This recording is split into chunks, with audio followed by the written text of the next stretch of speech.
My mic is off. There we go. That's why we're doing it live. But yeah, just wanted to go live tonight. Nothing crazy, nothing too structured. But yeah, just wanted to share what I'm doing. We've been working on a Godzilla short, something fun and fast just this week. So, but yeah, I'm also testing out a new live stream setup, so I want to see what it's like, how it works. If you have any notes, anything like that, anything broken, let me know in the chat. Testing it out. But yeah, nothing extreme. I'll kind of just have you look over my shoulder, share some tips, what I've been doing, and I figured it'd be kind of fun to just put together a shot live, step by step, and just show you the exact process into putting a little previs together. So stepping away from just working on one environment, one individual clip, and now starting to break it out into making sequences, and my favorite part, making films all in Unreal. So yeah, let me know if you got any questions along the way. I'll try to be checking the chat throughout, but like I said, we're gonna keep it pretty casual, keep it fun, and yeah, just have a little Q&A throughout. But yeah, Seba, seeing you there, and Sky, yes, it's cool to see y'all in here, y'all folks from India, all around the world, very cool.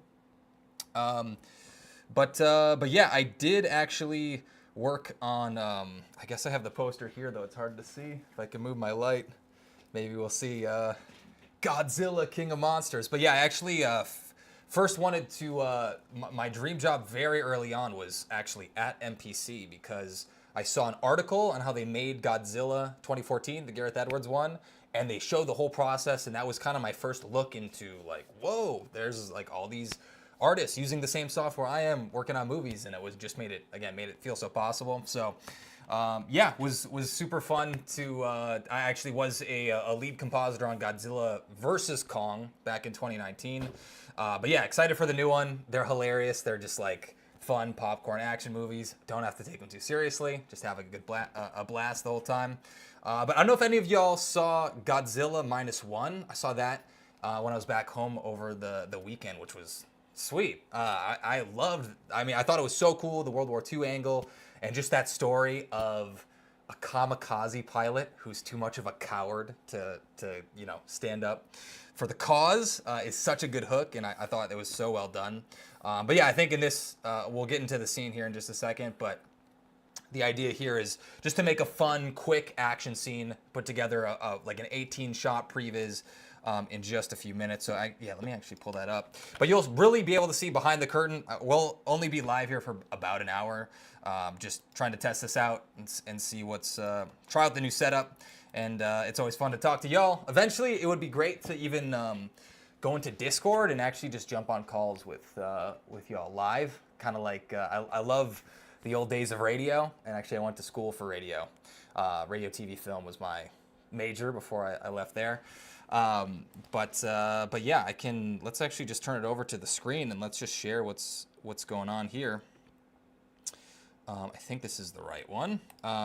So yeah, we just got this little previs rocking. I think the way this is set up is it's not going to share the audio. But yeah, we'll actually today recreate some of these shots just to test that out. I love when the camera is at the point of view of the ground. But yeah, telling this little story of the last ship left or the last plane left in Hong Kong. Looks like oh, whoa. Did we go?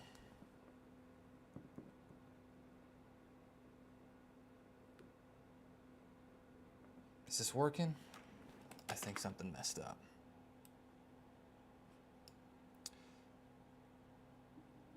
We're gonna see how this is going. I'm watching live as well, so want to make sure that everything's rocking and rolling. Okay, yeah, my bad. No, we're good. I messed up on my what I'm watching to play everything back. But yeah, so this is the idea. Is I put together some pictures, and then again, like when you're just trying to make something step by step in CG, a lot of the times it's going from still images to kind of put together a sequence and just animating each shot back to back to back and just laying it out. I'm not even worrying about the lighting at this point. I just want to make sure that the animation works and that there's a story to tell. So yeah, it's cutting back between screenshots and previs and stills, so I can kind of feel out the story and play it all together in an editing timeline. And there's really no rules here. This is really just like throwing stuff together. Some shots are more polished than others. Some are, just stills as I'm blocking it out. But yeah, it started from stills and then have started to work up all these individual shots and then add them into Unreal. So I'll kind of go through the making of one shot, and then there's 3 shots at the beginning that I want to start recreating step by step. But yeah, I'll just check if there's any questions before we jump in here. But like I said, we're going to keep it pretty light. So definitely ask any questions as you're here so we can both get the most out of this. I think that's where it's going to be the most fun.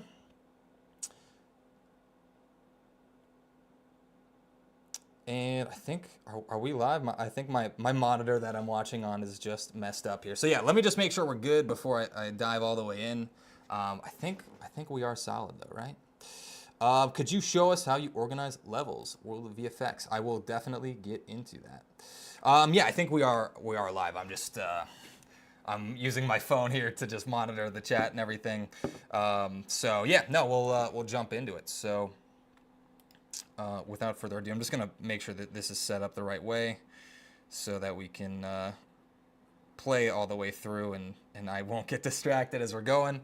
But yeah, did you animate Godzilla? Yeah, so we'll show you here in just a second. But yeah, we got a control rig. I didn't make the rig, so that was from Sanal, and we both got that model off of Turbo Squid, I believe. So yeah, definitely on this one. The last video, Dune, was about making everything from scratch, and this one is more about using lots of different assets to make a film in just a week.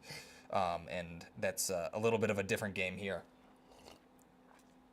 But yeah, without further ado, we'll kind of jump in here and share some shots. So, and we can... so this was the last one I was working on. We're in the right level. But yeah, so we got Godzilla in here, fully animatable as we're going around. Our helicopter's way out in the middle of nowhere. But yeah, as you can see, we got Godzilla here. Let me freeze one of these viewports so the computer doesn't crash. But yeah, I was struggling before because I didn't have a machine that was good enough to live stream and use Unreal at the same time. So the idea now is just testing that setup to see how everything works. But yeah, we got Godzilla here, full control rig. We can make him, shake his hips, move his tail, start roaring at the sky, and swatting down some enemies to him, but the different helicopters. But yeah, Sanal was gracious enough. I'll credit him in the final video as well, so you can check out everything he's doing. But he helped make this rig in just a day, which was a huge help, so we could dive right into the filmmaking and shot production side of things. But yeah, what I really love about this particular workflow, so in the way I set this viewport thing up, let's go into cockpit version 2. So yeah, so this is our shot of our dude, our soldier, going past Godzilla, and we'll add in the gunfire here. At this point, again, we're just working on a previs. You'll see how this transforms over the next 2-3 days here as we get everything together. But yeah, all animated inside of Unreal. But yeah, I can kind of break down how this first camera setup is made and how I like to set up cameras so that you can actually act like a filmmaker and point your camera where you want by just parenting everything together in the right way. Because as you can see, we're literally just putting a camera just inside of this helicopter.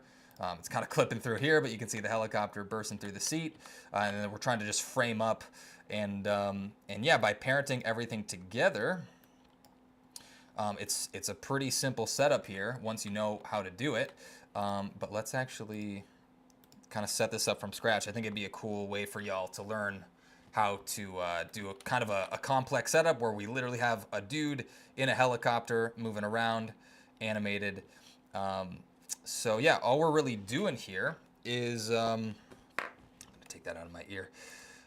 What's the best way into this? So, because yeah, I don't want to redo the character animation and everything like that, but let's just duplicate this sequence and we'll kind of break it down step by step. Oh God. and Unreal has done its first crash of the day. It was bound to happen. All good. This is why we're testing it out. But yeah,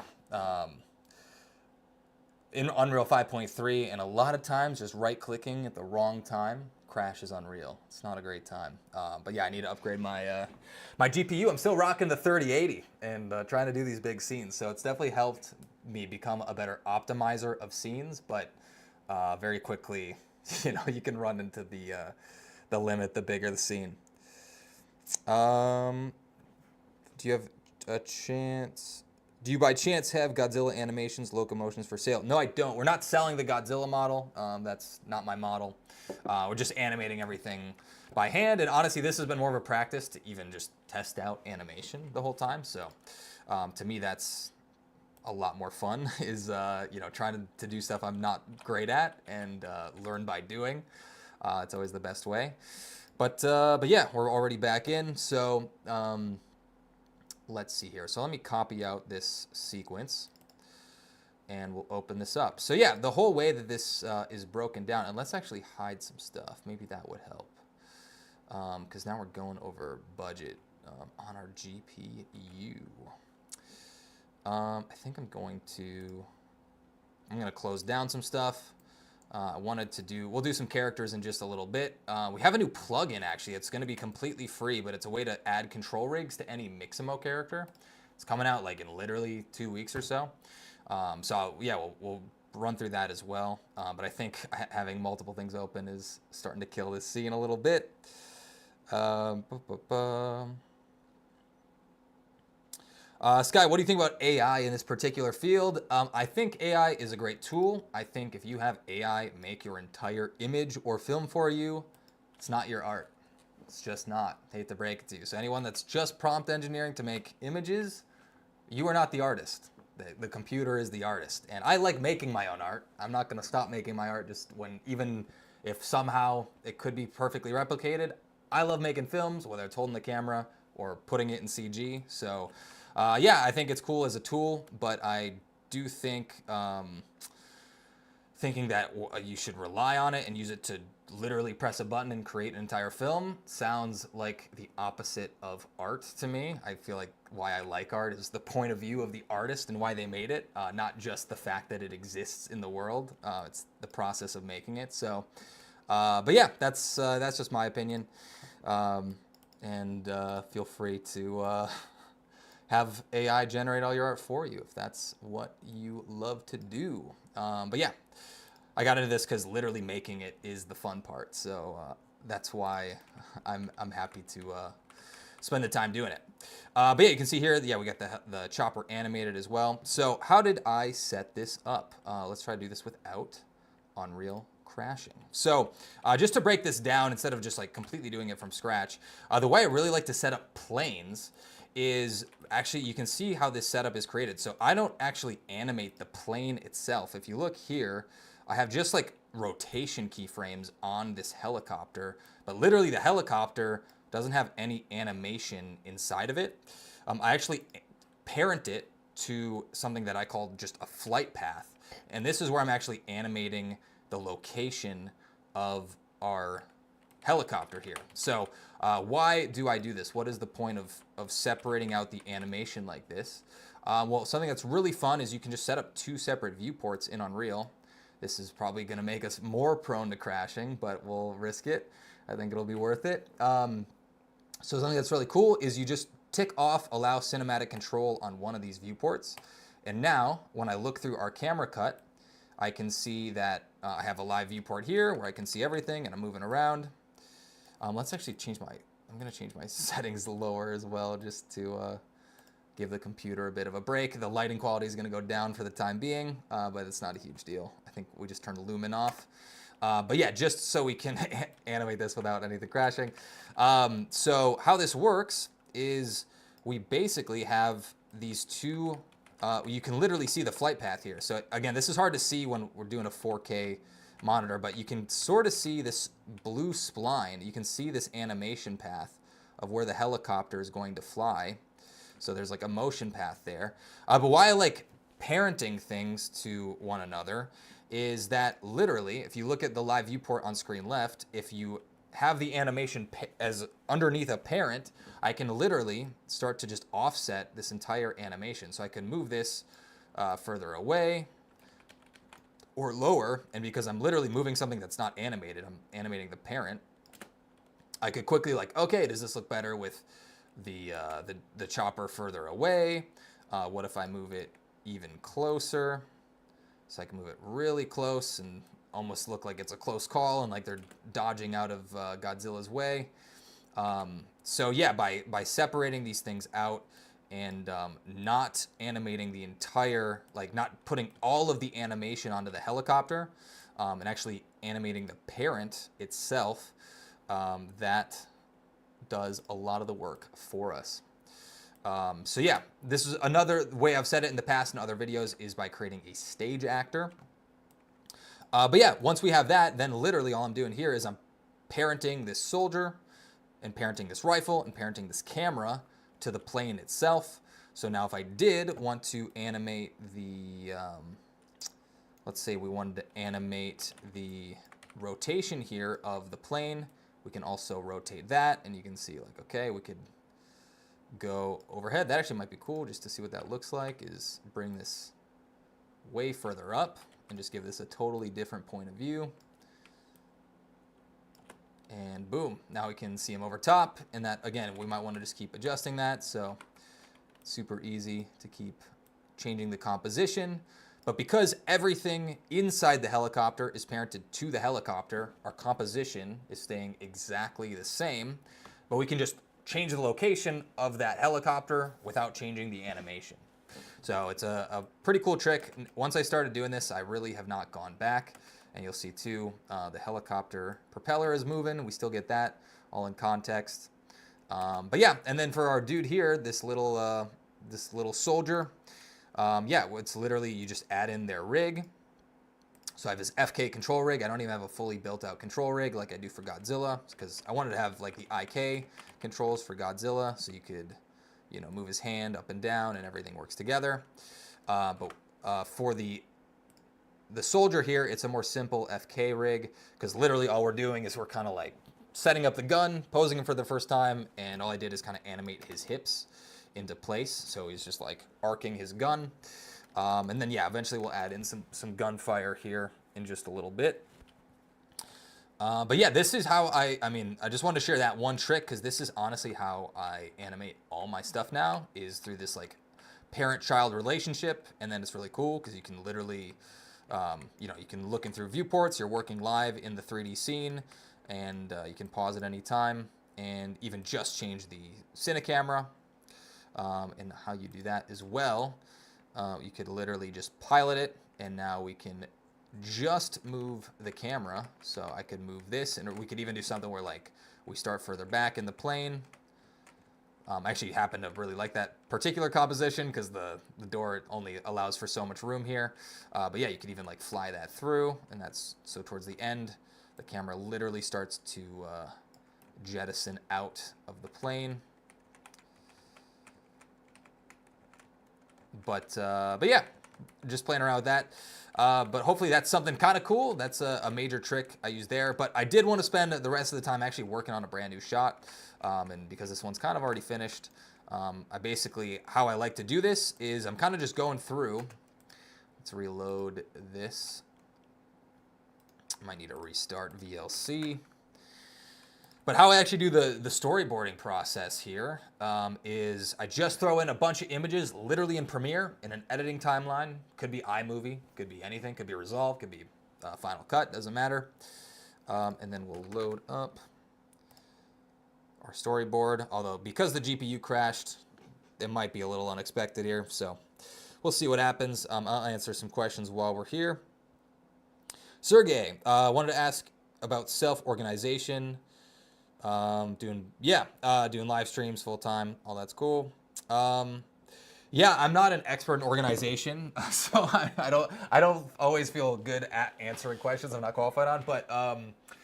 But yeah, no, lots of it. If I could give one piece of advice to everyone, I keep a schedule in something like ClickUp or Notion, and then I make daily to-do lists in a notebook that I keep right by my desk. And that is my entire organizational structure. So I can set deadlines on a computer, on a calendar, and then I set my day-to-day deadlines on my pen and paper. But I've seen a plugin for Cinema probably for Cinema 4D that's exporting material straight into Unreal. Can Blender do that? I'm not familiar if Blender can. Most of the time I'm exporting textures from Substance Painter into Unreal, and that's a little bit more straightforward. But yeah, I honestly haven't messed with that too much because a lot of what I've done is kind of just like assigning things from scratch. But if anyone knows any great plugin out there for quickly organizing materials, I would actually love to know that because I haven't used that too much. I end up just kind of reassigning stuff quickly and doing what I can in Unreal itself. Are the control rigs easy to manipulate inside of Unreal? Do you know the basic workflow for bringing a Maya or any 3D control rig to Unreal? So yeah, you can't really export a control rig into Unreal. You can export a regular rig. So Blender and Maya have rigs, but then you build a control rig on top of it. So an easy way to think about that for this shot is if I zoom in on our soldier here, and if you look from the outside, this is nothing fancy. Let's go, let's see what quality settings we can get here. Let's try out Epic and hope that nothing crashes. But yeah, basically we can see here that I don't have a control rig for our soldier here. I have an FK control rig. So if we make this a little bit bigger, that means that there's none of these external factors. And the biggest thing is between FK and IK is FK is you're basically rotating every bone. So like this sprinting motion is like, it can sometimes be hard or a little awkward to pose the hands. Like if you're holding a gun, you need to keep the hands consistent versus like rotating them into place. Hopefully that makes some amount of sense. But basically IK means you pick where the hand is, and even if I move my body around, my hand stays in the same spot. Whereas with FK, like every bone controls down the chain, and like every bone is affected by the rotation of the bone before it. So yeah, FK rigs can be a little bit more awkward, whereas with control rigs, if we go here, go into game mode, this is what I was saying with the IK controller. So this is why you would make a control rig. And actually, yeah, so if you guys want to stick around, I'll actually show off. We're going to make an instant one-click, well, we've already made it actually, an instant one-click Mixamo control rig that we're going to release in 2 weeks, and it's going to be completely free. It's just like another freebie. I haven't released a freebie in a while, so I thought it'd be a cool thing. But yeah, I worked with Camilla, who's an awesome tech artist who actually worked at Chaos Theory, who did the Senua Hellblade demo and games. But yeah, she actually helped build a control rig, so I'll show that off in just a little bit. We'll hop over to that after we're kind of done with this mini demo. But yeah, that's the main advantage, and then you can obviously, we built some stuff here, so it's really easy to move around the head. So this is kind of like IK, where everything is affected by the rotation of what's behind it. But another cool thing, this is not even anything fancy. It's just the way rigs work in Unreal. But one thing that we've done here is we just built a pose so that I can reset the tail. So we've reset our tail, just using the pose option here in the animation menu.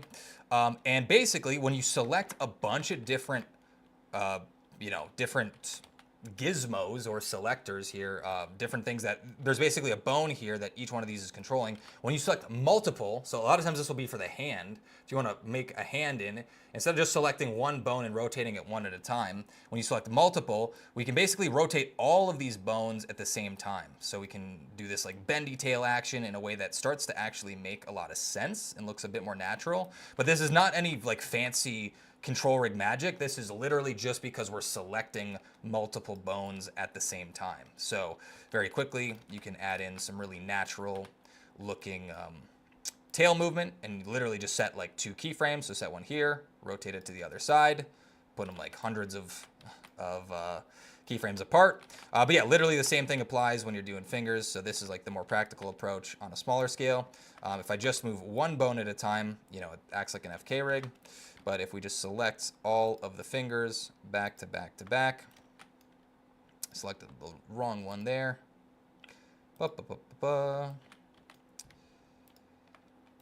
Then we can curl them all at the same time. So whether it's a finger or a gigantic tail, it's obviously cooler and flashier with a huge tail. And then we just built this one controller that just automatically selects all of these so that we can quickly go back and forth. And then when you use the arc ball, rotate, you can get a bit fancier. Twist up that tail like a pig's tail, whatever you want to do. Get crazy with it. But yeah, in the end, because it's a huge, gigantic monster moving slowly through the this entire space, it ends up not really being that many keyframes all in one place. And again, I'm not a character animator. I'm just dabbling in it now. Got some books, trying to apply that knowledge now. But yeah, we're gonna be making a control rig section to Unreal Fundamentals. Hopefully within the next month or so, we'll get that up. But yeah, we'll be releasing that Mixamo plugin here in just another week. But yeah, we'll answer like one more question, then I think we'll jump into setting up that next shot. But yeah, seeing chaotic insight, it's just going to be a, it'll allow you to make a rig in Mixamo. So we'll see here. Oh, this crashed too. Yeah, well, actually, I'll just show off that process next. But we'll answer one more question here, and then I'll show you exactly what we're talking about on how we can give you a little preview at that plugin. I'm super jazzed about it. This is basically just solving a pain problem that I've had over and over again. But it'll allow everyone to basically not have to rig their character and then get a control rig instantly right out of Mixamo. Yeah, just gonna answer a couple questions here. So that we're all appreciate all y'all coming out. And again, this is a pretty casual stream. It was a lot more structured last time, but I'm just testing out my setup, seeing how hard it is for the GPU to crash. Turns out it's not that hard. So yeah, just testing out the new setup, and really this one's definitely more, I want to just talk with y'all. If you have any questions, definitely let me know, and we'll get everything answered. Yo, what's up, Husin? Good to see you, man. But yeah, the Godzilla model is from Turbo Squid. And then Sky. Yeah, I answered that question about AI. But yeah, cool. Well, I think we'll just jump into it, but if you have any questions, definitely let me know. Rocky, 3D Generalist, do you think now is a good time to jump into Unreal? I would say absolutely. Now is like literally the best time because more and more studios are adopting it. So even visual effects studios are seeing it more and more. Obviously, we're in a bit of a crunch and a compression with the industry at the moment. You know, it is rough right now, but it will get better. This is just like everyone has said and known that even for just the production side on set, this is the slowest it's been in years. So it's taken lots of time for that to kick back up and for those shows to get into post. It's gonna take some time, but so many studios are converting over into Unreal, even for visual effects, for game cinematics, and for virtual production. It's not going away. It's just we're in a lull. Obviously, everyone's holding their breath, hoping it ends as soon as possible. But now is definitely the time to start learning. So, yeah, you're in the right place there. Thanks, Sergey. Dane, are your streams recorded? This one, yeah, they're usually recorded, but I take them offline after 4 days. I'm actually going to start up like a live stream part of the channel. So I'm going to open up memberships to the channel just to experiment with that. But the idea there is just to do monthly live streams and ask people who are have people that are struggling with stuff, ask questions, get some live feedback, and just demonstrate what I'm working on. So again, this is just all a fun test run and experiment for that. It might be live on the channel, I'm not sure, but directed by David, blew my mind with the parenting technique. That's what I'm talking about, coming in with a fire. But yeah, that is one that took me a long time to learn, and now I literally only do that. So check that out if anyone is coming in now. We're gonna jump over into the auto rigging from Mixamo and using that to easily add animations and edit those animations in Unreal in just a second. But yeah, just to say, Sky, how do you think AI is gonna affect visual effects in 5 years? Is it a safe career option? Nobody has the answer to that question. Just gonna be honest with you. But I am going to continue making films with visual effects filmmaking is not going to go away, and I think we're already seeing it. I don't know if you all have heard of the dead internet theory, but it's basically that once the internet gets flooded with AI, no one knows what's real. Most of it is crap because it is average. A lot of AI is coming up with an average result of all of the data out there and coming up with the thing that's in the middle, i.e. the average. And we're seeing it already of like, I think we were all impressed by it at first, and very quickly it's like, well, now anyone can make anything. So now it's like, what do you want to make as the filmmaker, as the person deciding what to make? No one's really telling great stories with AI at this point. So, I'm waiting and holding my breath to see the great AI generated films. I still haven't seen any. And it's hard enough to make a film without it because the storytelling is the hard part. So, I think that's the spot to focus on the most. Well, cool. Let's walk through the new Mixamo animation workflow. Mixamo 2.0, whatever you want to say. But yeah, so the idea here is right now it's really hard because to generate a control rig, something like this, obviously if you're going to make something like Godzilla, you're going to need a technical artist to create a rig from scratch.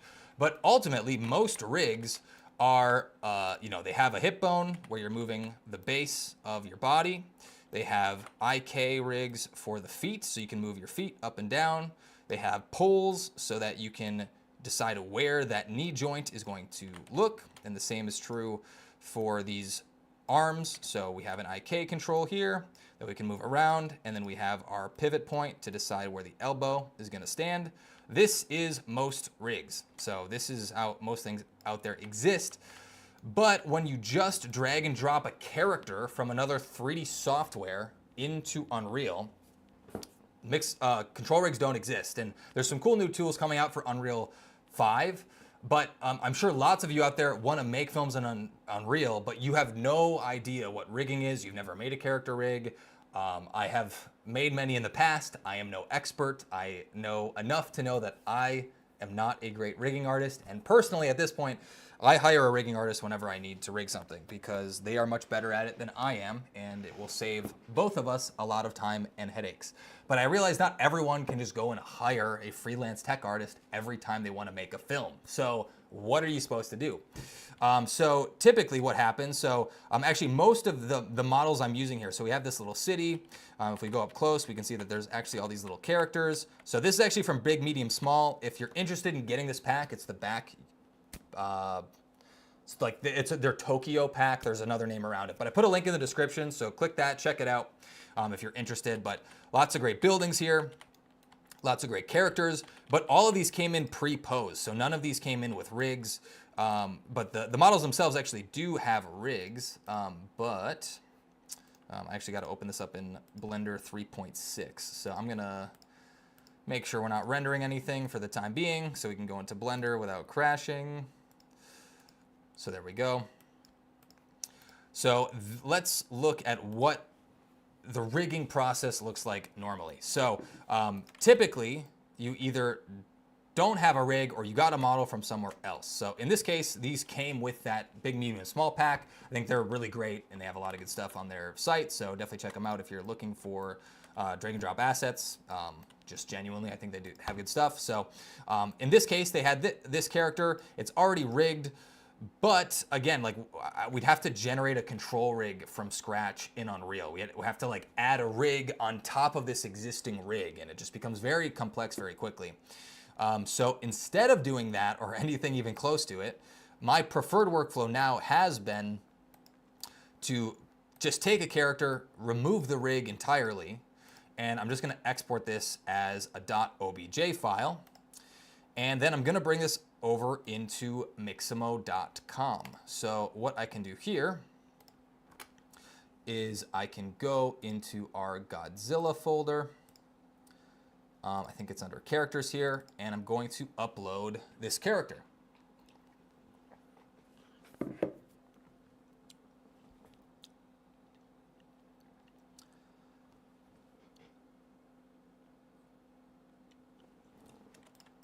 So cool. So now we have our character, and now we don't even need a rig. We don't need to know anything about rigging whatsoever. The way with Unreal 5.4 is you still have to create a rig in the first place. So they're making advances towards making it better, but again, like I think it's a very large assumption that everyone out there is going to know how to rig their own characters. So we want to eliminate all of that guesswork. What's up, C Mike? Carmichael, new to the team. He edited the last video. Makes some really good stuff over on his D&D channel. But yeah, so what Mixamo is so great about is they have this auto rigger feature. So you don't even need any rig to start with. You can take any character. You can just pull something off the internet and drag it into Mixamo, and it will start generating a character. It is taking its sweet, sweet time. But yeah, usually it happens pretty quick. It says 2 minutes here. That's usually pretty accurate. We'll answer a question here. Are you able to render with temporal samples more than one and get chaos cloth sim in movie render queue? I have been, although typically, it's a good question. Base Ninja 85. Usually what happens if you have lots of temporal samples, so let's say you have, this is going to be a little in the weeds for anyone new to Unreal, but basically a way to increase your quality settings in Unreal is to increase the temporal sample count. So instead of rendering 1 frame per frame, like that's the standard, right? But sometimes you don't have all the quality you want. So instead of rendering 1 frame, you could split that 1 frame into 16 little sections and render out 16 subframes to create a smoother image, but that can ruin the timing of a lot of different features in Unreal. So Chaos Cloth, because you're rendering 16 frames in that 1 frame for higher quality, Chaos Cloth it's not smart enough to know that it needs to fix itself and to render in slow motion. So basically the way to fix this is, at least for the way that wind works, I can't speak for like cloth physics and draping around and stuff like that, but if you have wind controlling your cloth, the way I was able to fix that is you just literally take your wind speed and you divide it by 16 or whatever your subframes are. So if you have 16 subframes, you divide the wind speed and strength by 16, and that actually fixes it. So I can't speak to like cloth physics on characters, but for flags and stuff in the background, that's actually the fix. So cool. So now we have our character rigged. We got fingers. We got everything else. He's gray shaded, but that's totally cool. And let's have our dude, I know we got some stuff where they can like pick up things on the ground, so we'll just want to have him running. So let's do, let's grab this one and let's have him move in place. So there we go. I always like to get these at 24 frames per second because we're making movies. So I'll download this, and then I'll just download another running animation. So let's go here, pick up item, and then we'll do that. And then we'll grab this locomotion pack, which just has a bunch of running. Actually, this is cool, but I'll also grab the running in place animation because the packs are great in Mixamo because you can download like 12 different animations all at once. But at the same time, one thing that's tricky is, generally speaking, you want all of your run animations to happen in place. So what that looks like in practice here is we have our run. So yeah, we want it in place instead of moving throughout our scene, because if we want to like loop this back to back to back and do like a 60 frame shot, which most shots are not 22 frames long, this is going to make it way easier for us later on. So we'll do run side 2. We could do the anime run. That'd be fun. And yeah, let's do a fast run and grab that in place. And I think that'll be good enough for now. So now we got our animations. So now we don't have to worry about rigging. We don't have to worry about animating. We'll grab that stuff for free. So now we're ready to bring this into Unreal. So I might bring this into a new shot. So let's see here. I want to just limit all of the craziness and remove all the extra actors in here and helicopters. So let's grab this one shot where, okay, this one's cool. I know this one's where Godzilla is roaring.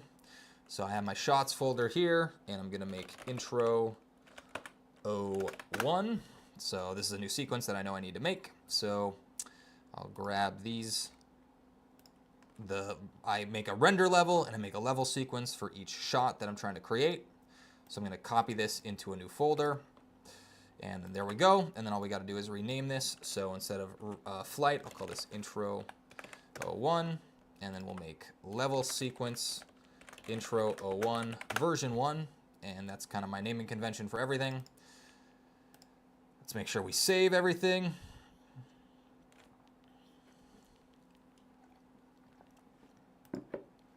Save all.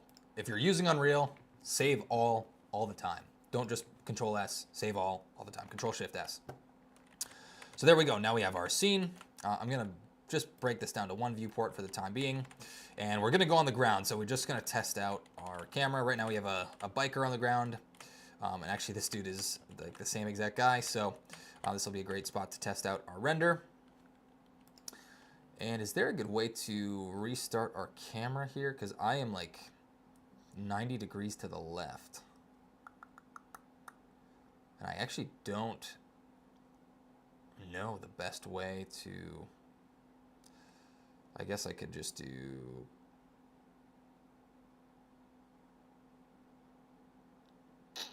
I'm trying to think here. I think this is a different camera bookmark. Yeah, there we go. Okay, so now we're ready to import our characters. So I'm going to go into our assets folder. I like to organize every sequence with asset levels and sequences. And then sequences is where I just put my demo sequences. And then I actually end up replacing this for a shots folder. But yeah, so I have our assets and I'm going to go into the crowd. And I'm testing out some different characters. So we'll do man 03. And we'll just do this from scratch. So I'm going to import this. And that's War of Being. That's fun. So I'm going to go over into our Mixamo folder. And then we have this run side 2. So this has our character and our animation all in one. So it's skeletal mesh. It's a character. If it's a character, import it as a skeletal mesh. Import the mesh. Import the animations. Do not create new materials. So we're going to bring in our Mixamo animations and our new character, which now has a rig.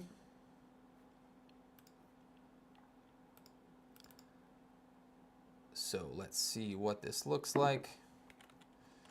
It looks like our dude came in incredibly tiny, which is interesting. So that is something that we can usually fix in the import settings.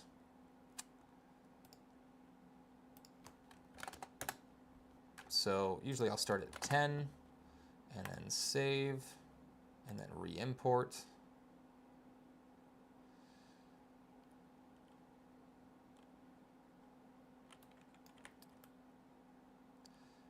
Cool, cool, cool. So we got our dude. He's now regular size instead of a micro dude. And then we'll see here that the animation scale might be a little messed up, but that shouldn't be too big of a deal. Yeah, he's tiny. Now he's Godzilla. But anyway, we can just change the scale there, and it's not a huge deal. Oh yeah, we definitely need to set that to 100. So let's do that.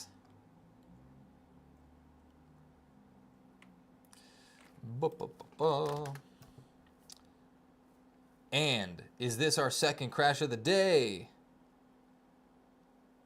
Yes, it is. There we go. Fun stuff. Okay. That is what I love to see. Well, this is great because this lets me know that it is absolutely time to upgrade. After all this time, I've been holding on to my 3080 for over a year and a half. But I think finally, if we wanted to start doing these live streams, it is time to upgrade. I might even get two 3090s. But yeah, we'll get there. We'll go back to full screen. Yeah, I'm seeing that it might be cool to add some background music. Carmichael's shouting that out. That might be a cool idea. I might be able to set that up really quick. It's probably just going to be the same song looping over and over again, but at least it's a little something something. But yeah, if you got any questions as we're rebooting here, let me know. We'll get this set up.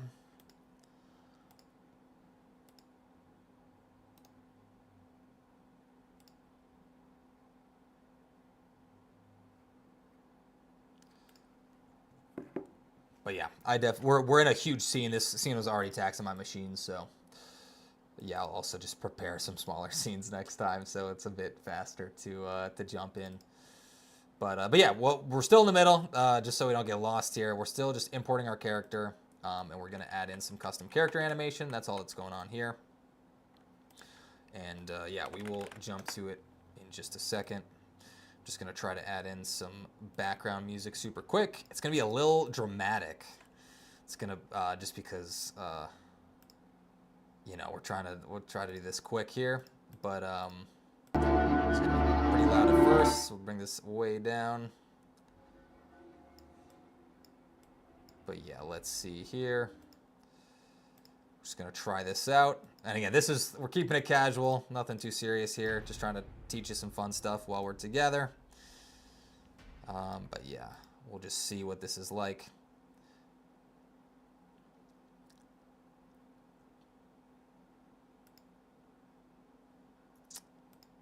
All right, we got some fun background music, and let's test this out.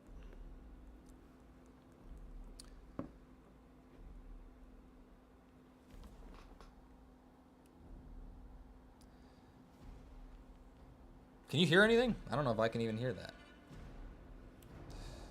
Well, we're trying it out. But yeah, I think that's pretty quiet.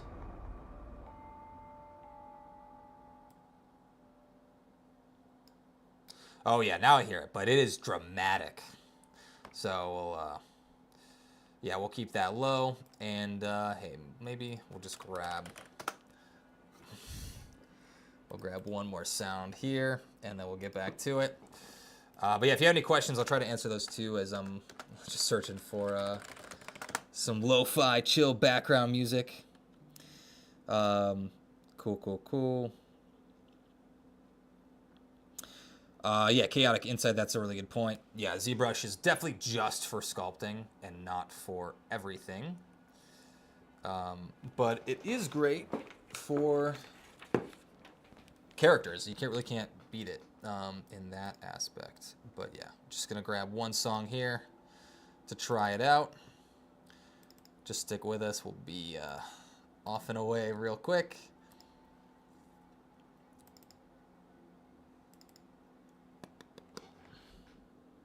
But yeah, Rocky, is it possible to spit out AOVs from Unreal? Are you able to show it if you have some time today? Yeah, I think we're going to run out of time because that's going to be a little bit too in-depth to get into the rendering side. I don't really have shots that are ready for rendering. But yes, like you can get any AOV out of Unreal. It's actually, like, it's part of the defaults. So it's interesting to me that there's so many issues with trying to get AOVs out of Unreal, because I don't know if I just take the info for granted, but it's actually pretty straightforward. Okay, I got a good song, so I'm just gonna upload this and we'll get up quick. But yeah, I actually will just show you. I'll go through that if any of y'all are interested in the AOV side of things. Yeah, it's actually surprisingly easy. So cool. We'll just get this up. Hopefully this will be wrapped up here in literally like 30 seconds. And I think that'll make, yeah, again, we're trying this out. This is really just for me to see what works and to just make some time to chill and answer some questions and give you a sneak preview of what's ahead. All right, so we're gonna swap this out, and then I'll be able to make it a little bit louder. So we'll test this out. Hopefully this is chill enough for a live stream, but I'm just testing this out. That's something. Okay, now we got a little extra. All right, well, let's get back to it. That was enough time to deviate. So, Here we go. So yeah, again, just to kind of re-ground us, what are we trying to do? We're trying to just get this character without having to rig anything. How do we take a character all the way into Unreal without being a tech artist, without learning all these brand new skills? That's really what we're trying to show off here. So we brought our character into Mixamo. We imported that new free rig out of Mixamo. We got some free animations as well. And you know what? One other thing, it actually got rid of our import. So it's always better to import it right the first time. So I'm gonna grab this pickup item too. All I'm gonna do here is we're going to set our import uniform scale to 100. And then we'll have our new rig, our rig for free, our animation for free because of Mixamo. And now we have this animation that we can just drag in here. And yeah, we could just autoplay it. I suppose when we simulate, we got our new animation. But typically how this is gonna work is we're gonna need to create a new level sequence. So we'll add this into, where are we here? So actually, for this to really show off how this is gonna work, let's actually import one other animation here. So we got run side. We're gonna select our same skeleton. We don't wanna import the mesh because we already imported the mesh. So we're gonna say, hey, use the same exact rig, just import this new animation. Although now it's super tiny. So let's figure out why that is. I think I just need to import that animation at full scale. So we'll do this and, oh, we do have that full size. So, oh, there we go. So import that animation at 100% scale. And then as the last step, we got our third animation, not importing the mesh, but we're selecting that skeleton and we're importing it at full res. So typically what's gonna happen next is we're gonna make a level sequence so we can actually string these animations together. So we'll make this level sequence run 01. We'll open this up, we'll add in our new dude. But we don't want to use this animation asset, so on the bottom right here for our character, we want to make sure it's in use custom mode. So that way when we open up a level sequence, we can add in our own custom animations. So basically, let's just add in all of these animations back to back to back. So we got our fast run, we got our pickup run, and then we got our run side. So we got 3 different animations. And we can see that it's a little bit jarring when we put all of them together. So we got quick run, but yeah, they're a little bit jarring and jumpy there. So what I like to do here, let's loop this once, and then we can just start to intersect them a little bit. Let's also make sure our frames per second is set up correctly. That'll help us. So now if we intersect these, we can start to have a bit of a smoother interaction. So now his pace fully works, but now he smoothly transitions in. And then let's also go back to our fast run. And then we're going to transition into this look off to the side. So this is how I like to animate things at first, is not get bogged down by the technical side of animation. I just take some clips from Mixamo and mix them together. And because of these awesome smoothing tools, it becomes really, really easy to do this in Unreal. And then we can smooth this even longer. So this, again, this is just a block out. Obviously, I know he's in place here, so we'll fix that. So there we go. Now we have this quick running animation. So again, this dude's gonna be running away from Godzilla, picking up his calculator off the ground or whatever he dropped. But there we go. Now we quickly have an animation. But again, what if we wanted to modify this, or we wanted to change his head, or, you know, it's a little bit choppy when he looks around here. So is there any way we could smooth that out? Again, the best way to do this is typically gonna be in this menu here. So I'm gonna play around with this timing here. So already that's a little bit smoother, but we don't have any. What if he was running on this rocky surface and we wanted to change the position of his feet? Or what if he was holding something heavy, or we wanted one hand like around his, like he's holding a backpack, so he's like running with one arm, but one hand is still. Like, it's really hard to modify this any further. So how can we do that? So I'm gonna make sure we save all, so we can save all these assets in case we crash here. And then I'm also gonna change our default map here so that we can just open up to this intro level as soon as we open up. So that's something I do all the time, is I'm constantly swapping between levels, but then set your default so that when Unreal crashes, because Unreal always crashes, you just open up to exactly where you left off. But yeah, so how can we modify this further? So the way you would typically do this is, off the bat, you could edit this with an FK control rig. So the default values I always use here are reduce keys, set it to 0.1. That'll do a tiny bit of reduction, but nothing absolutely crazy. And now he's moving in place. But again, so like if we wanted to modify this, typically what I would do is I would create an additive track, and now I can modify his animation. So for an example, let's say he's stepping up onto another surface. One thing I also am realizing that we must do here is we have to animate his position in space before we move on. So the easy way to do that is to take 2 keyframes, go into our world position, and then we don't want to modify his rig, we just want to modify his location, and we want to look forward. So a good way to tell what, if you've ever seen like, okay, location XYZ, which one do I move? You can just look at the gizmo in the center of our world. So right now we have X in red, Y in green, blue in Z in blue.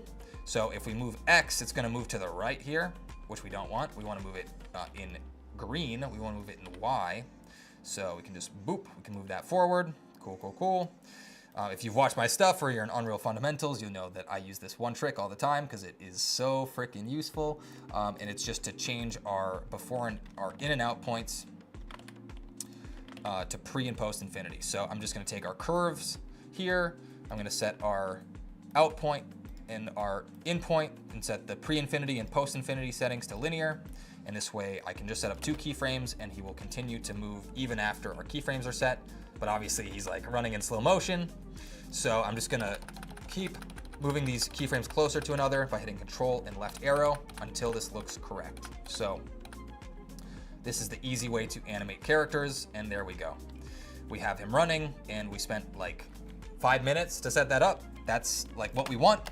But again, what if he's running over a hill, or he's running downstairs, or something like that, or we want to modify this further? What we have to do, what we have to do from here is now we have to, if we wanted to move his foot, like we can't move his foot up. So with our additive track here, so just to show how that was made again. So if we want to modify this, we don't want to necessarily modify these keyframes. We have all this crazy Mixamo motion capture data, but we would want to make an additive track. And then from here, if you wanted to move this with an FK rig, you'll see why this is an issue, is you have to like rotate this. So I can rotate it by a set value, and then now it's like super weird the whole time. But again, it's just like really not an intuitive way to animate this. I could try to come up with more examples, but ultimately like FK rigs are very tricky to make small adjustments to, because you're changing the rotation of something for the entire duration of your shot, instead of like deciding like, hey, I want to move my hand to the left, and now it's always to the left, instead of like changing the rotation of an arm or a leg. Like, that's just not how your brain wants to modify animation. It wants to like change the out point, which is why we don't want to use an FK rig. We want to use an IK rig.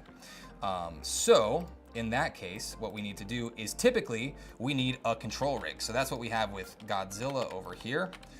So like when you add an asset with a control rig, all you have to do is add in, not this FK control rig, but this asset-based control rig.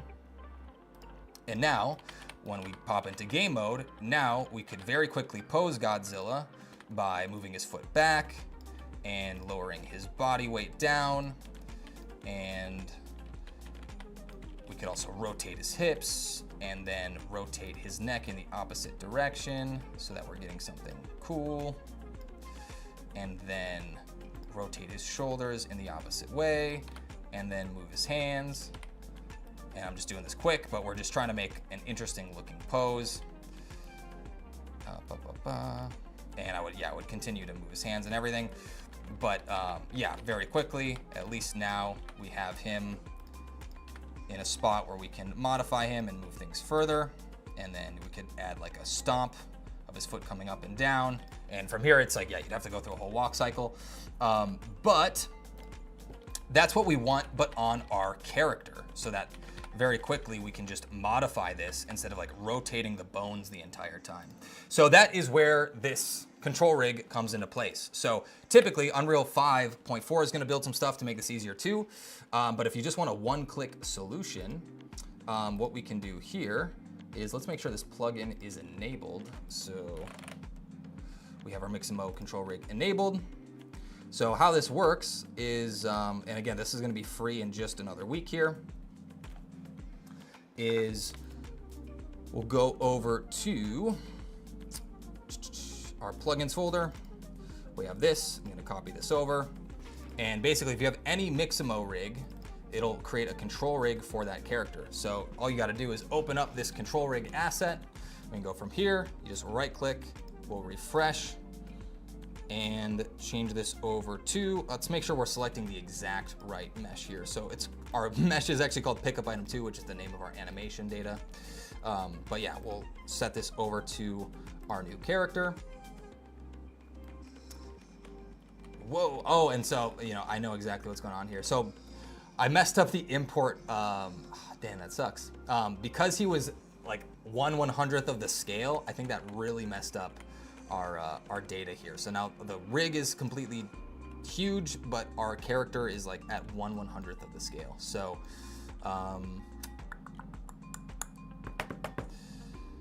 there's not a quick fix. That is so anticlimactic. But I guess I can show you what this looks like in our other project file, because yeah, ultimately this is a really fun and useful tool. So yeah, let's go over to Saber Battle. Just I wanted to do this all because I actually need this for my own project. So that is also the fun part of doing this live, is not everything works out. But yeah, we'll just switch over here.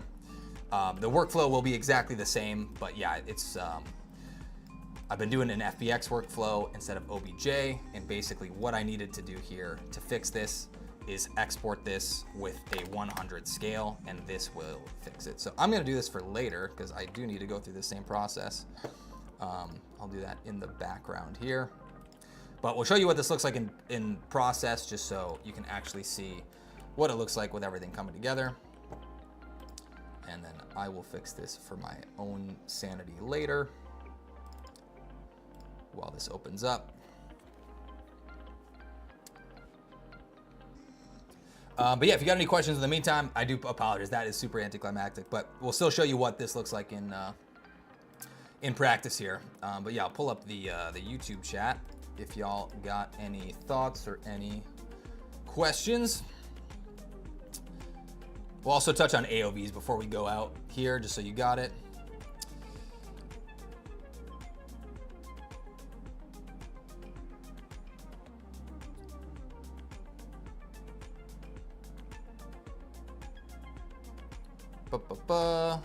Kendall, why you gotta be a hater, man? We're trying to teach some fun stuff. This is a casual stream. We're keeping it light. This is not a masterclass. This is keeping it fun. But yeah, chaotic insight. Yeah, hopefully this will make it a lot easier. Castro Blink, how long do you think it would take to learn Unreal 5? Yeah, so I think it took me a very, very long time. It took me like a year and a half to get comfortable with it. That is why I put everything into Unreal Fundamentals. You can check that out, unrealforvfx.com. Just a small plug. That's how you can learn it in just 3 weeks. Get started for 99 bucks. That's my only plug for now. We'll get right back into it. But yeah, the thing is, there's not a lot of learning tracks for it. So that is why we just built one.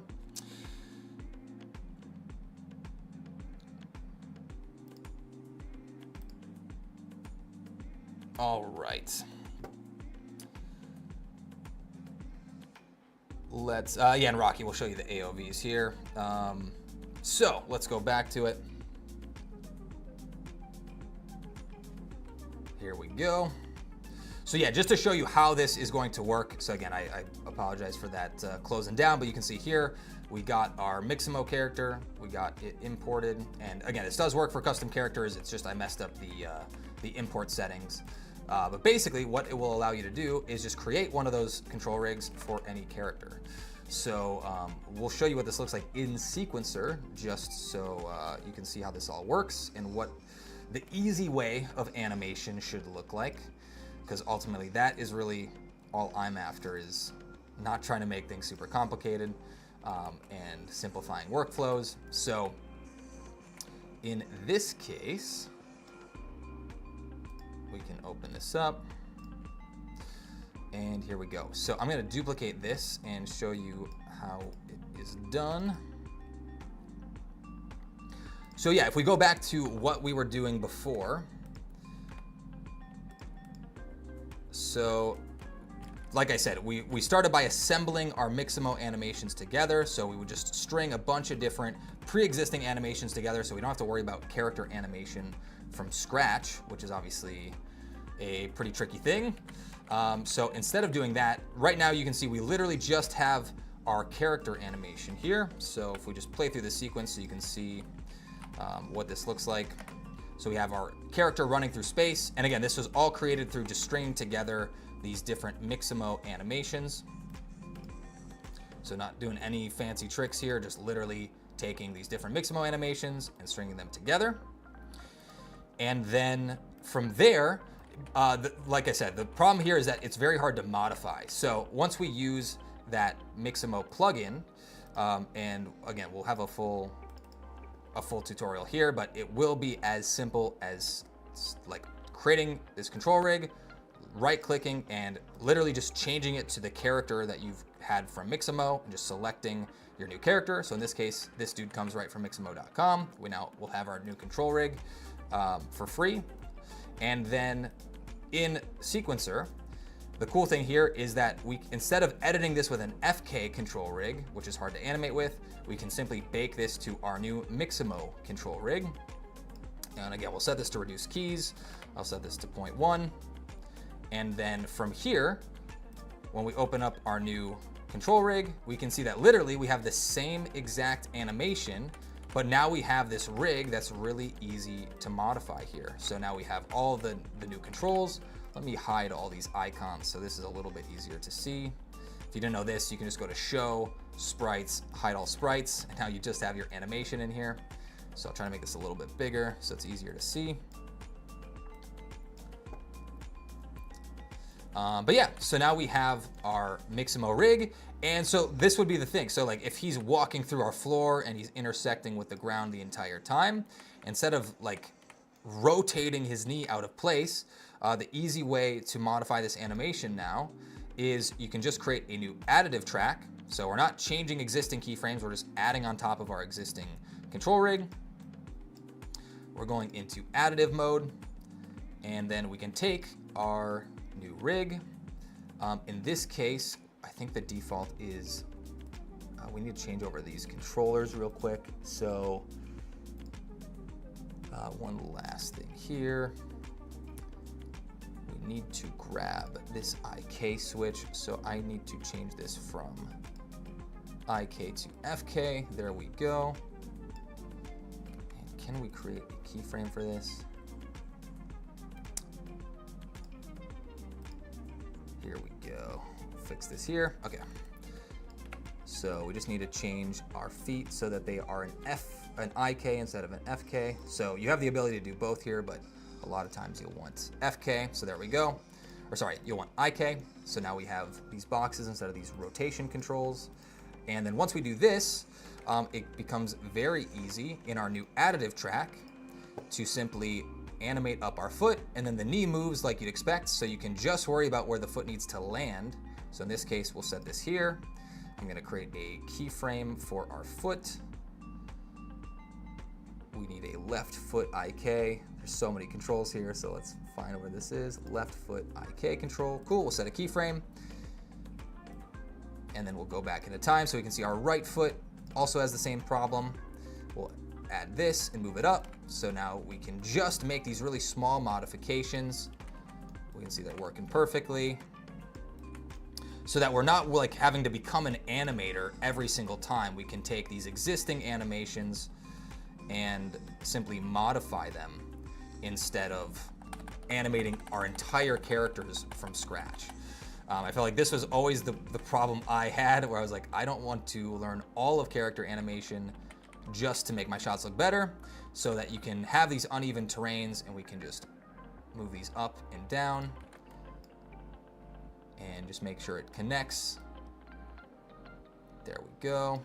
We'll move that up.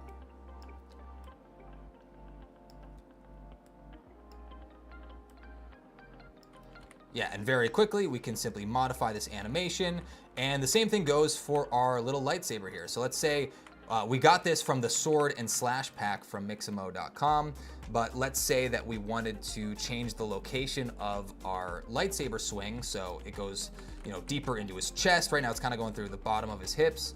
So instead of doing what we had, all we'd have to do here is I'm gonna go to his right arm, and right here we have an IK and FK switch. So we'll go to the point we like everything before. So we'll make sure that we have the FK control earlier, and then we can literally at any frame switch this over so that now we're going from IK to FK.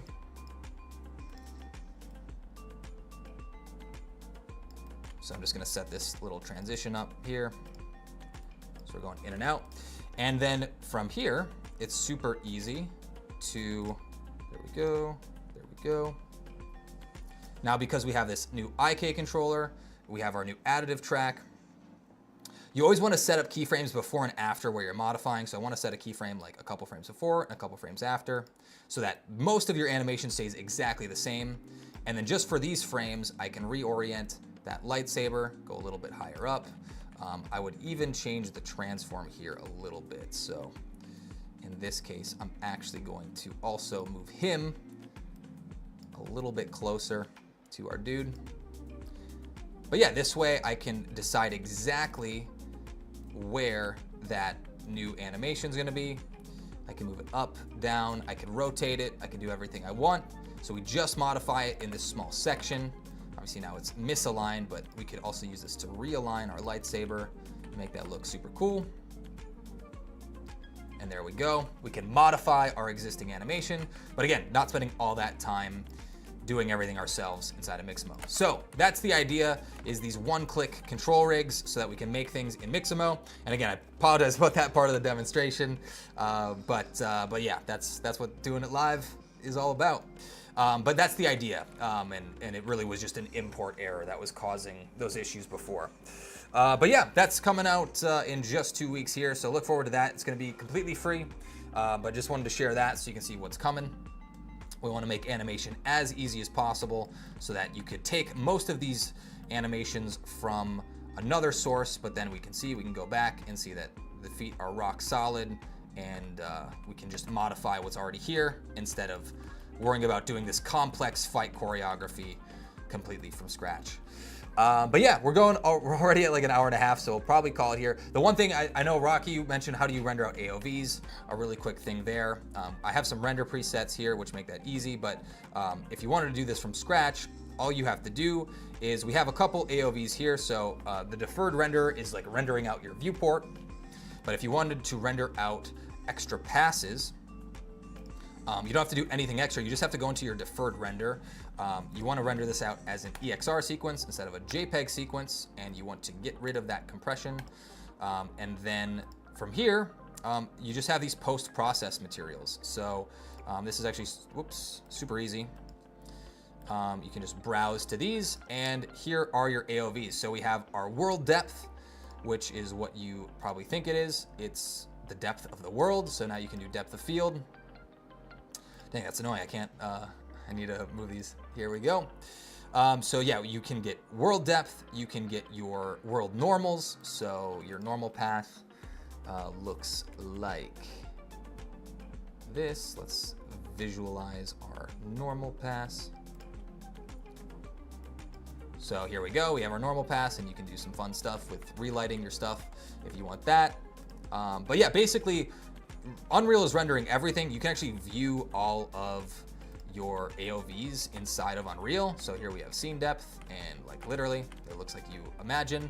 But if you want to render this out and use it in your own shots later, they just exist here. So again, just so that's super crystal clear, I'm just under deferred render, which is the default render preset, and I'm just pressing the browse icon, and then you just enable these different AOVs. So I can render out motion vectors, I can render out world normals, I can render out the world position pass.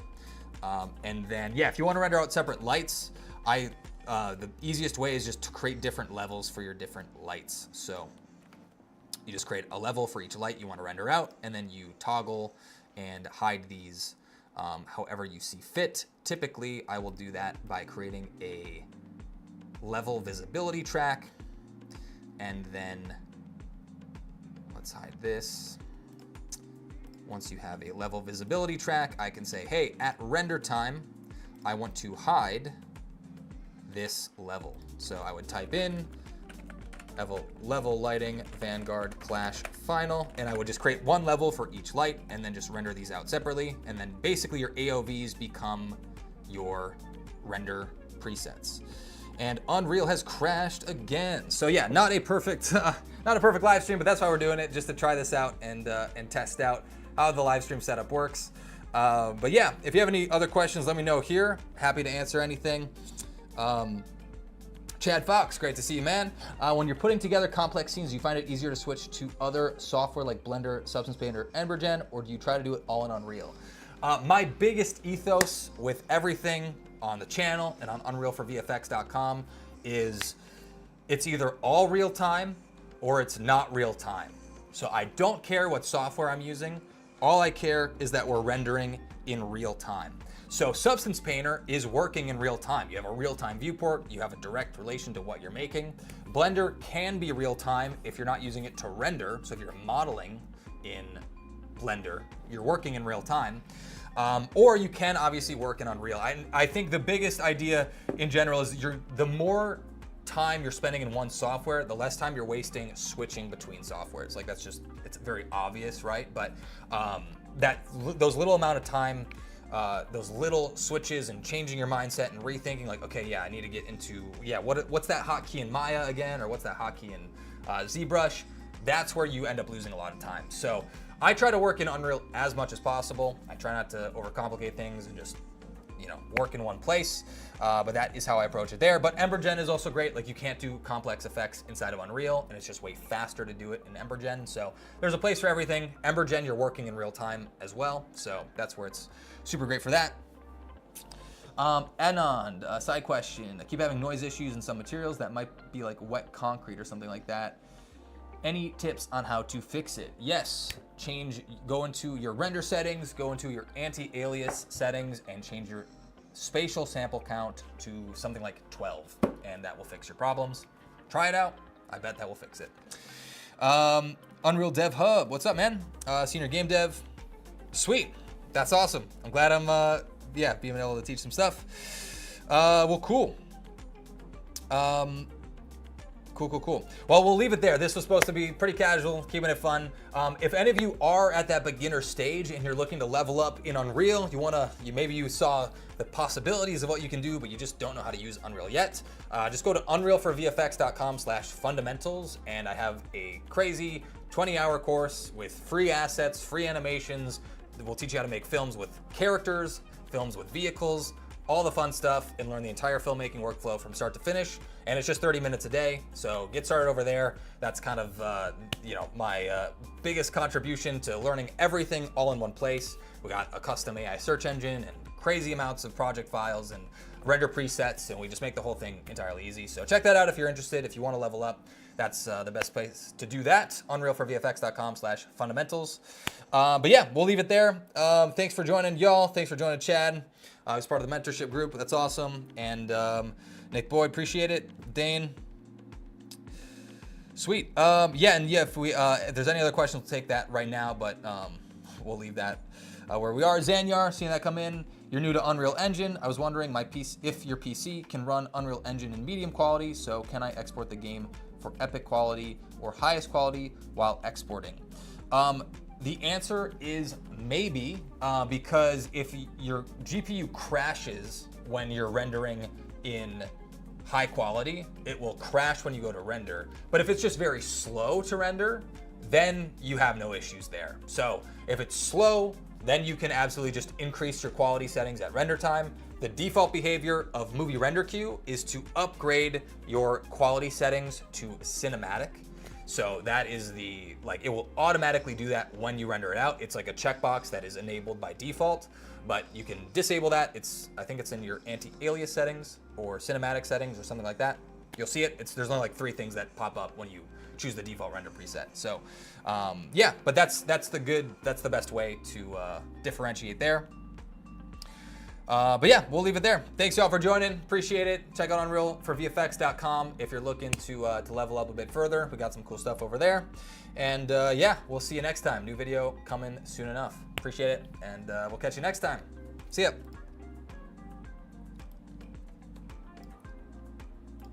Actually, I have because my GPU crashed, I can't end the live stream because it's on my other computer. So I'm gonna chill out here. But yeah, we'll end it. We'll go to music and we'll cut it out. But yeah, appreciate it, and see you later.